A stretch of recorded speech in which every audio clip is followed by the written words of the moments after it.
A paz do Senhor, amados. Hoje nós vamos iniciar a segunda carta de João e como ela é muitíssimo mais curta, eu acho que num único momento a gente consegue estudar o que de mais importante essa carta tem.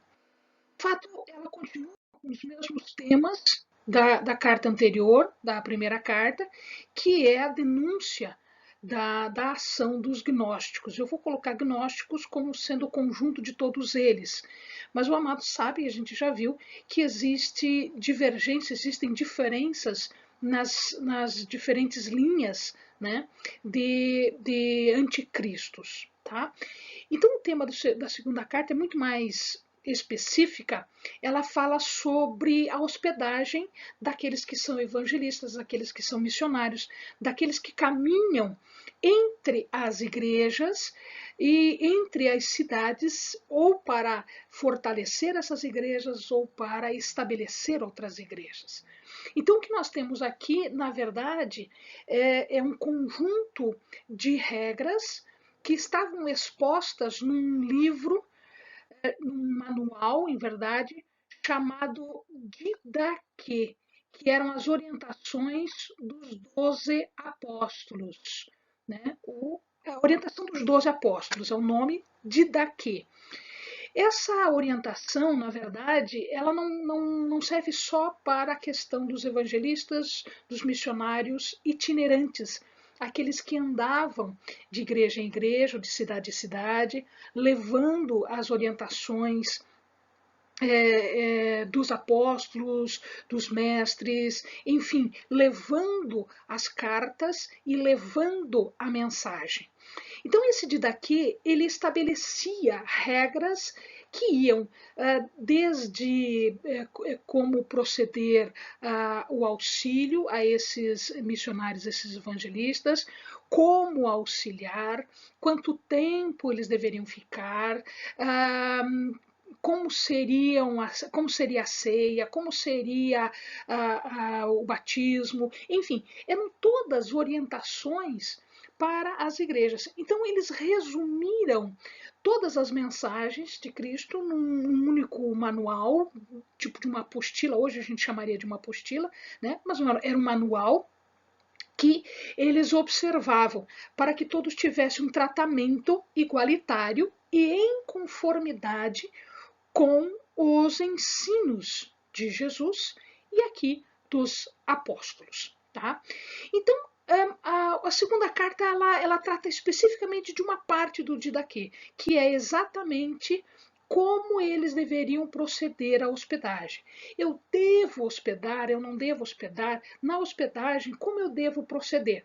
Então, eles estão falando aqui exatamente de hospedar, inclusive aqueles que eram falsos profetas e falsos mestres, ou seja, não hospedar. Né? E o tratamento que deveria se dar, né, em relação ao anticristo. Então não tem a relação, né? Não tem a relação com aqueles que são falsos mestres, falsos profetas, ou aqueles que são representantes do anticristo, ou dos anticristos, como a gente havia falado anteriormente.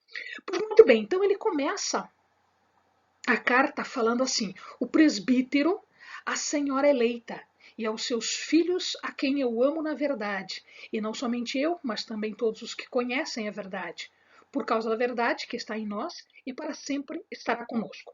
Bom, para o presbítero a gente já sabe quem se trata. Nós sabemos que o presbítero é João. A gente já falou, e você já lembra disso, não há razão para perdermos muito tempo com isso, vamos gastar tempo em outras questões. Uma segunda parte aqui que nos traz preocupação é em relação ao destinatário. Então, o presbítero está escrevendo para a senhora eleita. Uma mulher? Quem é essa senhora eleita?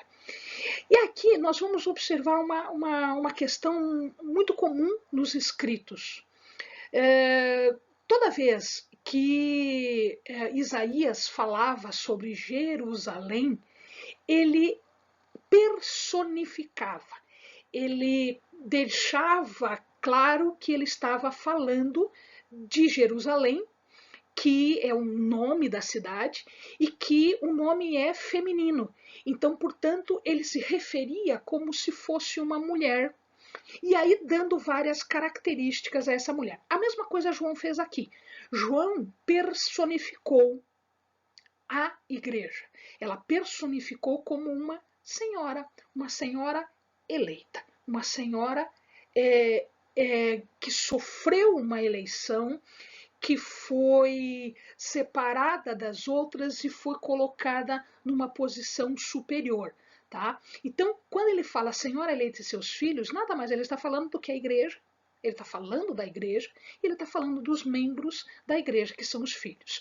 Tá? Então, vamos dar uma olhadinha aqui. Eu separei, fiz essa separação.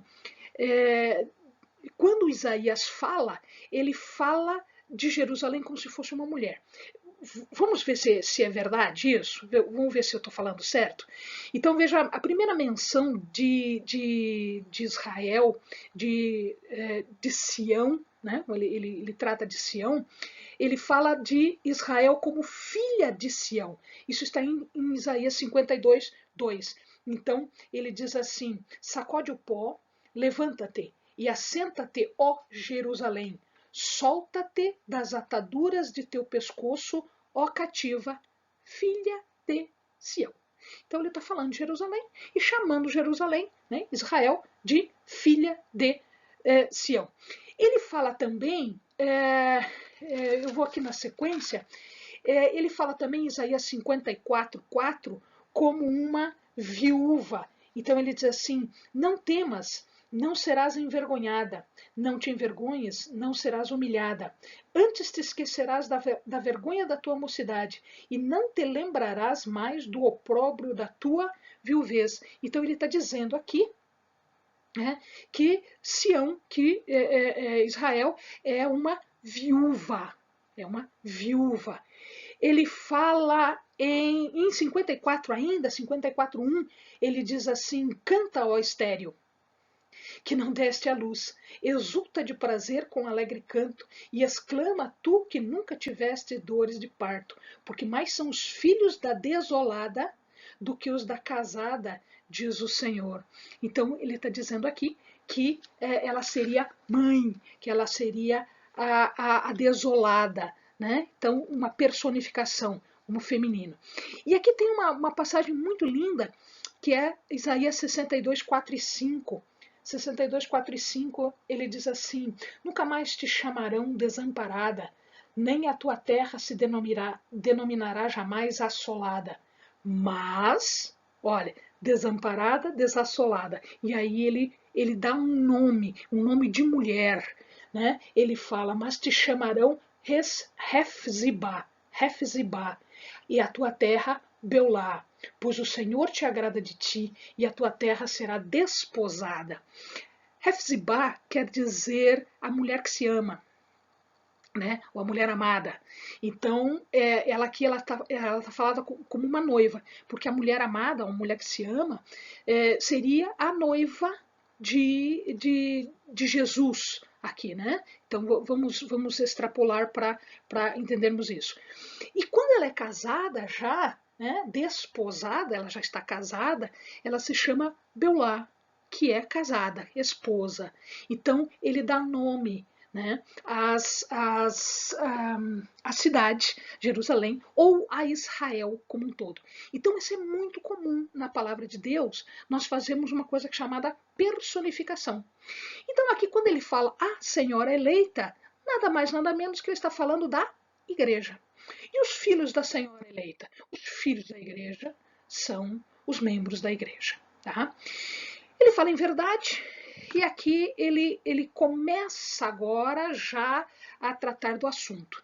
Ele já começa a falar por causa da verdade, ou seja, a verdade que está em vós. Ele contrasta os falsos mestres, os falsos profetas, com os verdadeiros, com aqueles que estão em verdade, aqueles que fazem parte da igreja eleita, a igreja desposada, a esposa, a noiva de Jesus. Tá? Então ele está falando de nós que fazemos parte da igreja e que estamos em verdade. Então é isso que ele coloca agora aqui como contraponto, como comparação entre um e entre o outro. Continua. Graça, misericórdia e paz da parte de Deus Pai e de Jesus Cristo, o Filho do Pai, serão conosco, em verdade e em amor. Ele se coloca junto, então, conosco. Né? Bom, vamos lá. Graça, misericórdia e paz. Por que isso? Graça, misericórdia e paz. Amados, tudo que nós recebemos, inclusive a salvação e principalmente a salvação, nós não recebemos em contribuição para com nada. Nada que nós tenhamos feito nos fez merecedores daquilo que nós temos. Da salvação, da vida eterna, da bênção, da comunhão. Então, tudo isso é fruto de uma graça e de uma misericórdia de Deus. Então, vejamos lá. Ele fala isso, né? Graça para os pecadores, aqueles que não têm o mérito, o merecimento de alguma coisa. E nós não temos o merecimento de nada. Então nós recebemos por graça. Atos 15, 11. Mas cremos que somos salvos pela graça do Senhor Jesus Cristo, como eles também. Então está escrito aqui, não foi João que inventou essa historinha, né? Isso é verdade. Então eu não estou tentando convencer alguém de algo que não é verdade. Eu estou expondo algo que nós já sabemos, nós já sabíamos disso como verdade há muito tempo. Nós recebemos salvação, nós recebemos por graça. E por que por misericórdia? Então voltemos lá no Velho Testamento, em Lamentações, uma parte super linda, uma parte super maravilhosa. Né? Então veja lá, Lamentações 3, 22. As misericórdias do Senhor são a causa de não sermos consumidos, pois as suas misericórdias não têm fim. Novas são a cada manhã, grande é a sua fidelidade. Então o que está acontecendo aqui? Está acontecendo o seguinte, eu não merecia ser salva, mas fui. E qual foi a paga que eu dei para isso, para essa salvação? Nenhuma. Isso veio de graça. Isso veio para mim por amor, de graça. Eu não fiz nada. Não mereci. Não dei contrapartida. Quem deu contrapartida foi Jesus. Você já sabe disso. E outra coisa, isso que nós recebemos, isso que nós temos hoje, a salvação, as bênçãos diárias, a vida eterna, isso tudo também não tem contrapartida, porque como é que eu vou pagar isso para Deus? Isso é impossível de pagar para Deus. Não tem preço isso. Eu não tenho como pagar isso para Deus. Mas por que Deus faz isso para nós? Por conta da sua misericórdia. Ou seja, aquilo que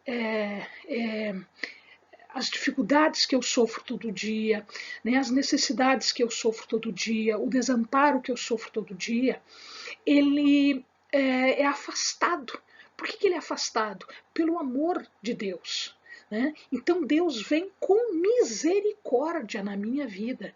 E é por isso que eu levanto todo dia, é por isso que eu tenho o dia todo, a noite toda. Por isso que a minha vida é poupada, a abundância de vida me é dada, porque existe misericórdia.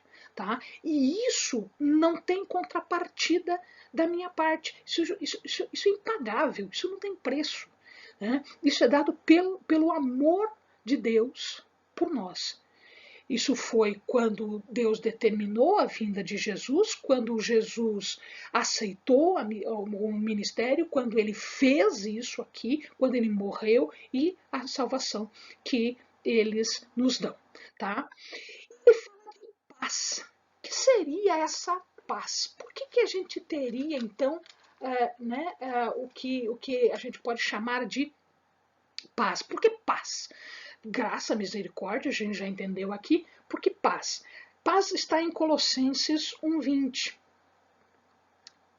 E que, havendo por ele feito a paz pelo sangue da sua cruz, por meio dele reconciliasse consigo mesmo todas as coisas, tanto as que estão na terra como as que estão nos céus. Então, o que acontece aqui? A paz, amado, significa que quando eu estou em pecado, ou no pecado, não há paz, não há comunhão com Deus. Tá? Essa paz ela só pode ser restaurada quando eu tiver comunhão com Deus. Mas e como é que eu vou ter comunhão com Deus se existe pecado? Simples. Eu afasto o pecado. Quer dizer, simples o raciocínio de falar, né? Mas difícil fazer. Mas quem é que fez isso? Jesus. Então, o que é que nos deu a paz? A paz nos foi dada, nos foi entregue, nos foi trazida lá na cruz. Quando Jesus morreu e verteu o seu sangue por nós, nós tivemos apagado e afastado, né, tirada toda essa mancha do pecado. Então, não havendo mais mancha de pecado, não havendo mais pecado, agora eu posso ter paz com Deus, porque eu não estou mais em pecado. Jesus já tirou isso. E isso foi feito por vontade dele, do Pai, e dele, do Filho. Certo? Então, graça, misericórdia e paz da parte de Deus Pai e de Jesus Cristo, Filho do Pai. Então, aqui ele coloca o nome inteirinho de Jesus. Então, ele fala Jesus, que era humano, né? Porque os gnósticos não entendiam isso. De novo, estou falando de novo isso. Os gnósticos não entendiam isso. Então, Jesus, que era o nome humano, Cristo, que é a missão, e Filho do Pai, que é a expressão divina. Então, Jesus, que veio em carne, que veio do Pai porque ele era divino e veio fazer a salvação. São as três características que estão expostas no nome Jesus Cristo, Filho de Deus. Né? No caso aqui, Filho do Pai. Eu me alegrei em ter achado alguns de teus filhos andando na verdade, assim como recebemos o mandamento do Pai. Então agora ele começa a dizer que ele ficou alegre. Ficou alegre por quê?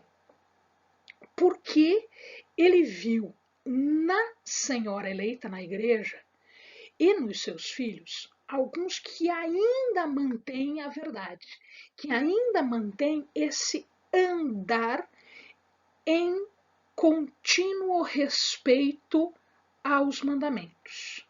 Andar na verdade, não só crer, mas é crer e obedecer. A gente viu na carta, né, na primeira carta, a questão da rebelião. O que é pecado? Pecado é rebelião. Rebelião ao mandamento. Eu estou contrário ao mandamento. Tudo bem, está escrito ali, mas eu não quero fazer. Isso é rebelião. Eu entendi, mas não quero. Então, isso é rebelião. Desobediência é rebelião. Pecado é rebelião contra aquilo que está colocado, né, no mandamento. E aí vem Lucas 12, 48. Mas o que não a soube e fez coisas dignas de açoite, com poucos açoites será castigado. A qualquer que muito for dado, muito se lhe pedirá, e ao que muito se lhe confiou, muito mais se lhe pedirá. O que quer dizer isso? Eu vou conhecer a verdade e a verdade vai me libertar. Porque eu sou livre pela verdade, eu sou liberta pela verdade. A verdade é Jesus Cristo. A verdade é a missão dele aqui. A verdade é o amor do Pai se materializando em carne, vindo aqui para me salvar e afastar o pecado e destruir as obras do pecado. Isso é verdade. Tá? Então, à medida que eu conheço a verdade, eu sou cobrada por essa verdade. À medida em que eu conheço mais a verdade, quanto mais eu conheço, quanto mais eu entendo, mais eu sou cobrada disso. Amados, é como na escola, né? Como é que era quando a gente estudava? Era ensinada uma lição, você estudava a lição e depois tinha a prova. Depois vinha alguma coisa, né? Então o que você aprendeu no primeiro ano, né? As coisinhas básicas lá do primeiro ano não eram iguais às do segundo. Você aprendeu um pouquinho mais. Quando era do terceiro, um pouquinho mais. Então vamos supor, se eu pego uma pessoa que está na 7ª série, 8ª série, e dou uma prova do 2º grau para ela, ou dou uma prova de faculdade para ela, ela não vai saber. Por quê? Porque eu estou num evoluir de aprendizado. A mesma coisa com Deus. À medida em que eu estou crescendo, eu estou me envolvendo cada vez mais profundamente com aquilo que está sendo me ensinado, né? Vamos lembrar assim, quando você era neném, as provas que você passava eram provas menores. À medida em que você foi crescendo na fé, a tua prova começou a ficar mais profunda, maior, maior, maior. Isso significa que a quem muito é dado, muito será exigido. Então, à medida em que eu vou ganhando entendimento, conhecimento, sabedoria, discernimento, dons, à medida que eu vou ganhando dons, à medida em que eu vou ganhando, inclusive coisas materiais, muito mais me será exigido. Então, se eu ganho um dom, por exemplo, agora o amado consegue entender isso, né? À medida em que eu ganho um dom, por exemplo, mais me é cobrado. Por que me é cobrado? Porque agora você tem esse dom. Agora você tem esse dom. Quando nós estudamos, por exemplo, amados, eu já passei por uma fase em que o Senhor me levou a estudar a armadura, e todo o aparato de guerra, de batalha espiritual.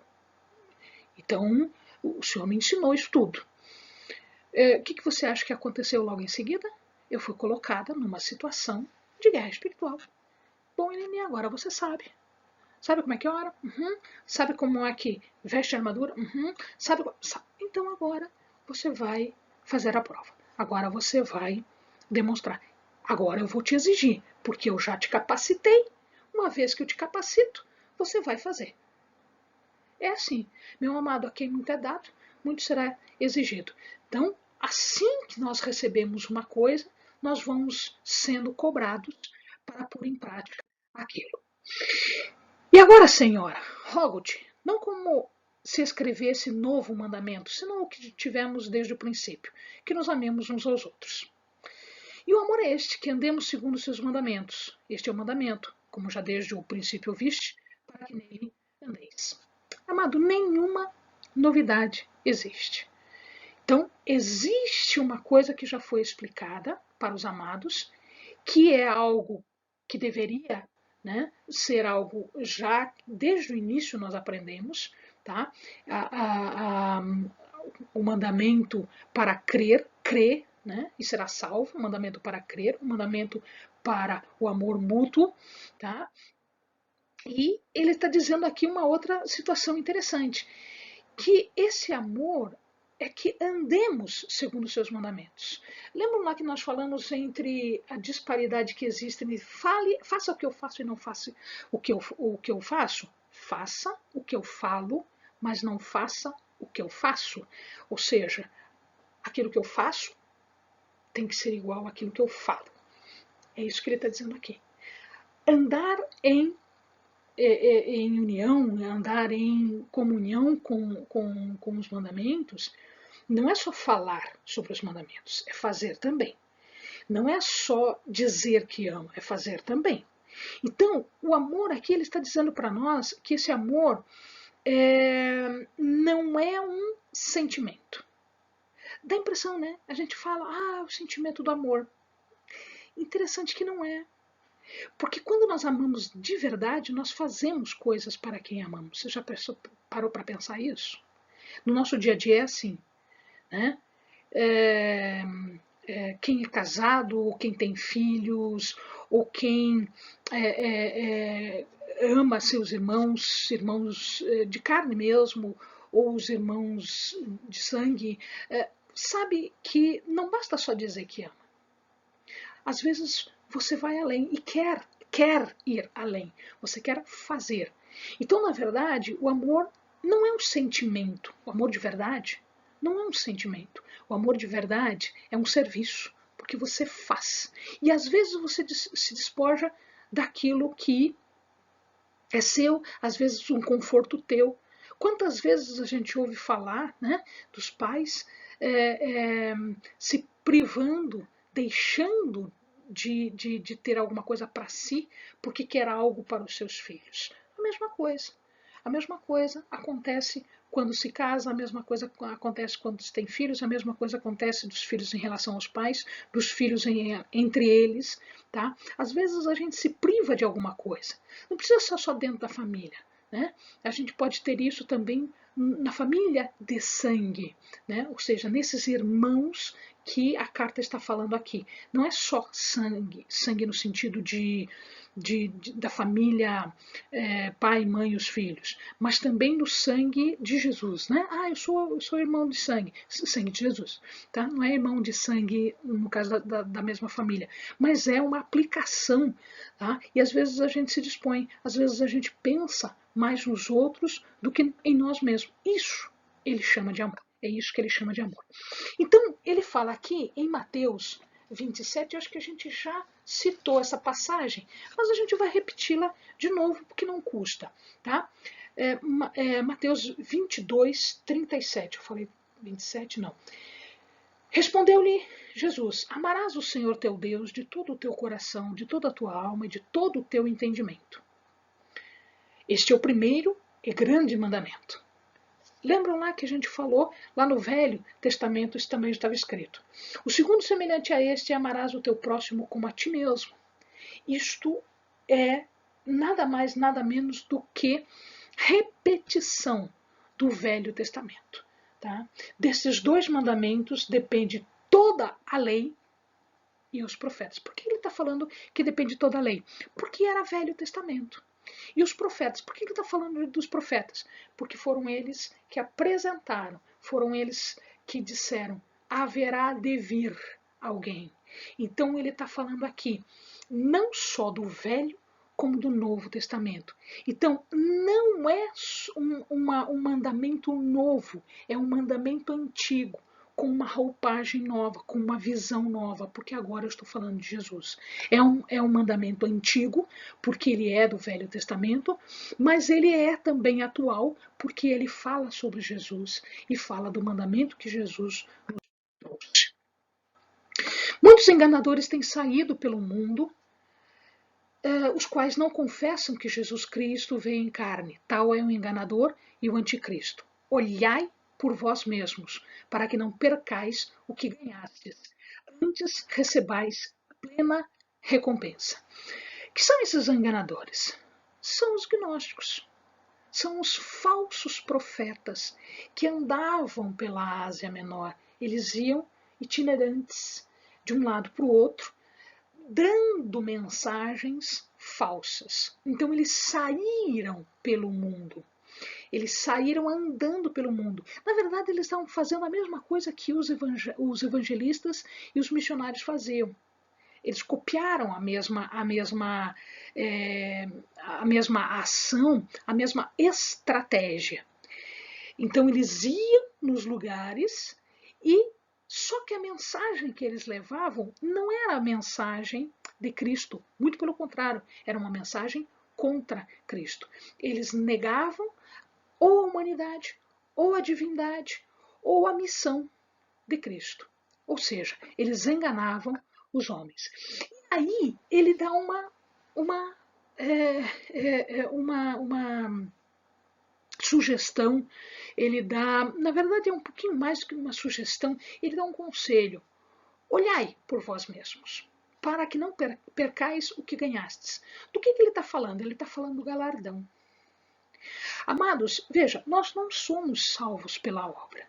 A gente já entendeu isso, você já sabe disso. Algumas religiões acham que é assim, que eu ganho a salvação pelas obras que faço. Não é isso que acontece. Eu ganho a salvação pela crença, por confessar Jesus Cristo como meu Salvador. Ele veio para me salvar. Então, quando eu confesso isso, quando eu manifesto a minha crença nisso, é que eu sou salvo.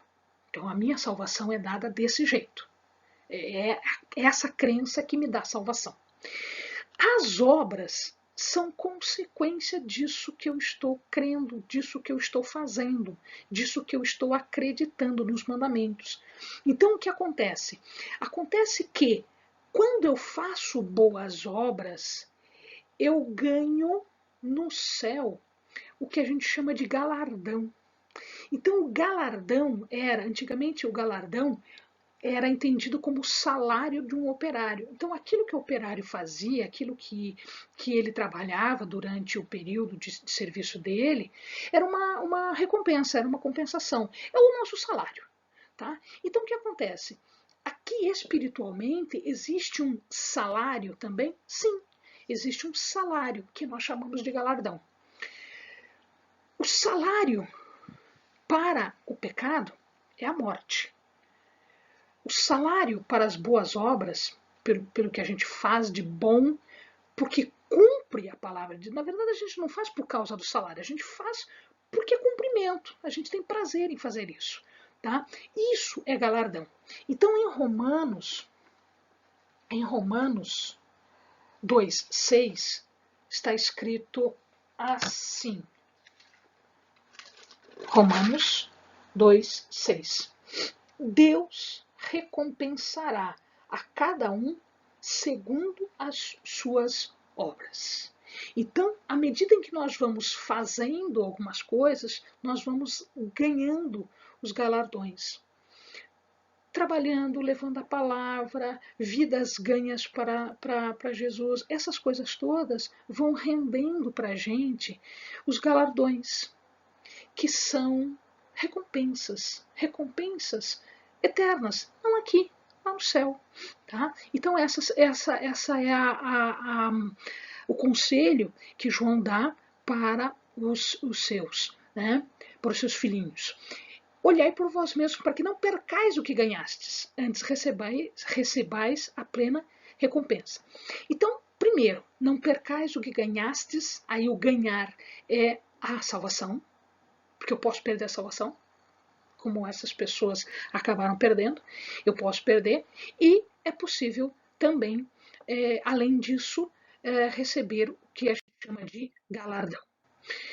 Todo aquele que vai além da doutrina de Cristo e não permanece nela, não tem Deus. Quem persevera na doutrina de Cristo, esse tem tanto ao Deus, tanto ao Pai, quanto ao Filho.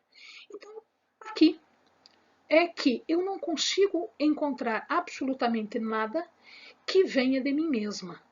Tudo que eu encontro, tudo que eu recebo, eu recebo dos mandamentos. Aquilo que vem de Deus, aquilo que vem, inclusive, pela obra do Espírito Santo na nossa vida.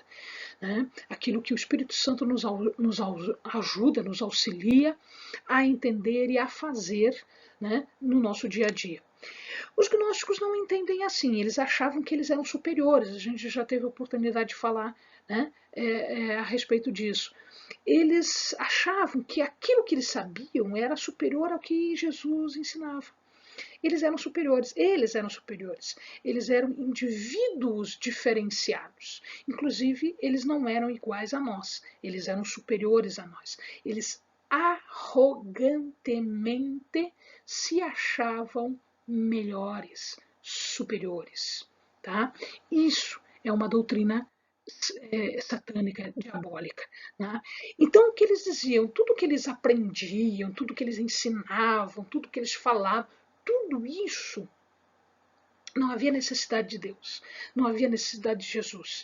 Eu consigo avançar, eu consigo ser superior, eu consigo uma salvação, seja lá o que eles achavam que era salvação, eu consigo uma salvação sem Deus e sem Jesus. Na verdade, eles estavam avançando, eles não eram avançados, eles avançavam, achavam que avançavam, mas cada vez que eles andavam, eles deixavam Jesus e Deus cada vez mais para trás. Tá? E é interessante, se nós observarmos hoje, dá uma olhadinha, amados, dentro das igrejas mesmo, dentro da igreja mesmo, nós vamos encontrar pessoas que acham que eles conseguem andar sem Jesus, sem os mandamentos, sem a salvação. Tá? Eles acham que conseguem alguma coisa na vida e consegue uma vida eterna sem levar em consideração os mandamentos. Ah, isso eu não preciso observar. Não preciso observar. Ou então, eles acham que eles podem conseguir alguma coisa, ou que eles precisam de Deus, mas Deus separado de Jesus, Deus separado do mandamento. Né? Então eu posso continuar numa vida pecadora, buscando Deus, né? Indo atrás de Deus, acreditando em Deus, eu não sei como é que faz isso, acreditando em Deus, mas não acreditando nos seus mandamentos, não acreditando em Jesus, não acreditando em nada da mensagem que ele trouxe para nós. Tá? Se alguém vem ter convosco, e aí vem a lição dele, porque ele está falando desses falsos mestres, profetas que andavam pelos lugares. Se alguém vem ter convosco e não traz essa doutrina, não o recebais. Não recebais. Nem tampouco o saudeis. Quem o saúda participa das suas obras más. Olha até onde, a que ponto João chegou. Então, o que acontecia aqui? Eu não vou receber. Mas como assim, Helene, eu não vou receber? Quer dizer que eu tenho aqui uma situação de é,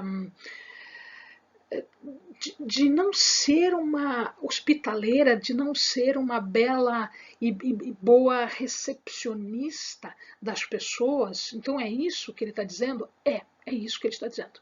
Mas das pessoas? Não, não de qualquer pessoa. Não de qualquer pessoa. Se ele entende, se ele percebe, por discernimento, entendimento, conhecimento, sabedoria, se ele percebe que aquela pessoa é um falso mestre e um falso profeta, ele está vindo oficialmente para falar contra Jesus, contra os ensinamentos. Ele é um anticristo, oficialmente ele está falando heresias. Eu não devo permitir que ele ensine. Eu não devo permitir que ele frequente a minha casa. Eu não devo, porque ele está trazendo um falso ensino.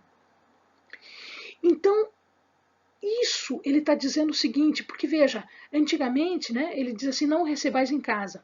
Antigamente nós não tínhamos igreja como a gente entende hoje, né? Igreja antigamente era em casa. Como a nossa pequena comunidade, né, ela está indo, por enquanto, ela está indo na casa de um, na casa do outro. Tá? Então, em casa. É a mesma coisa que a gente convidar para vir na nossa casa durante o nosso culto, né? Convidar para vir uma pessoa para falar para nós e essa pessoa desdizer todas as lições de Cristo. Ora, o que a gente está fazendo? A gente está dando trela, a gente está dando, sabe, está botando lenha na fogueira de uma coisa que não é correta. Então a gente está dando razão para o anticristo? Não, eu não quero nem que ele venha na minha casa, eu não vou receber. Eu não vou receber, eu não quero esse falso ensino na minha vida. Eu não quero esse falso ensino para irmãos que são mais fracos na fé do que eu, porque às vezes eu posso entender que aquilo está errado, mas um irmão que é mais fraquinho, que ele não tem ainda leitinho, ele está no leitinho ainda, que ele não tem comida mais forte, ele pode ser levado a entender coisas erradas. Tá? Então rejeita o ensino e rejeita também a pessoa, o mestre, o falso profeta. Então, não é aquilo, amados, também vamos perceber isso aqui. Às vezes, nós discutimos, e às vezes eu discuto bastante, o que o irmão acha, o que o pastor acha, o que o missionário acha sobre isso. E aí eu tenho uma opinião e a outra pessoa tem outra opinião. Mas é uma questão de interpretação, é uma questão de opinião. Eu acho que tinha que ser feito assim, eu acho que tinha que ser feito assim. Não é uma questão de fundamental importância quanto à verdade. Então, eu não vou discordar e eu não vou discutir em relação a algumas verdades, essas verdades que nós estamos colocando aqui, que estão na carta de João. Não é isso. Às vezes eu tenho uma divergência de pensamento entre uma coisa e outra. Devia ser feito assim, devia ser feito assado, mas isso não implica em negar a Cristo, em negar os seus mandamentos, em negar a minha fé ou a fé do amado. Entende? Não é divergência de opinião. Não é divergência de interpretação. O que ele quis dizer aqui? Eu acho que é isso. Eu acho que é aquilo. Isso pode acontecer? Sim, isso pode acontecer. Porque às vezes na hora de escrever, eu posso interpretar de formas diferentes. Às vezes, quando vem uma palavra do Senhor, às vezes tem uma interpretação um pouco diferente. Até porque, às vezes, a interpretação é um pouco diferente devido às circunstâncias que eu estou vivendo. Quantas vezes o amado já leu um versículo e 2, 3, 4 vezes, e uma quinta vez, quando você vai ler, você entende de uma outra forma, tem uma interpretação diferente. Ele não está contrário a Cristo, ele não está contrário à salvação, ele não está contrário aos mandamentos. Não, ele só tem uma aplicação diferente, uma interpretação diferente. Isso, João não se preocupa, porque isso existe. Eu posso ter interpretações diferentes, mas eu não posso negar. Era isso que ele dizia que é herético. O que é herético não é essa divergência de interpretação, de opinião. O que é herético é o negar esses ensinamentos, negar a divindade, negar a humanidade, negar a obra da salvação, negar os mandamentos. Isso é herético. Então ele diz, se tiver isso, é herético. Não tolere. Não tolere o erro. Não tolere a inverdade. Não tolere a mentira. Porque se você fizer isso, você está junto com o mentiroso. Você está junto com o herético. Porque você está tolerando. Quem tolera o mal é porque é mal. Tem essa situação também que o João está colocando para nós. Então toma cuidado. Então não receba, não saudeis, não dê trela, não ponha né, a mais. E aí, algumas pessoas interpretam, e é isso que eu estou dizendo para vocês, né, essa divergência de interpretação, algumas pessoas interpretam de que João está mandando esta carta para a igreja porque ele está preparando, de repente, alguma visita que ia acontecer. Ele já estava sabendo de algumas pessoas que estavam andando por aí e ele já queria alertar. Então, essa é uma interpretação. Você está vendo como não está fora dos mandamentos.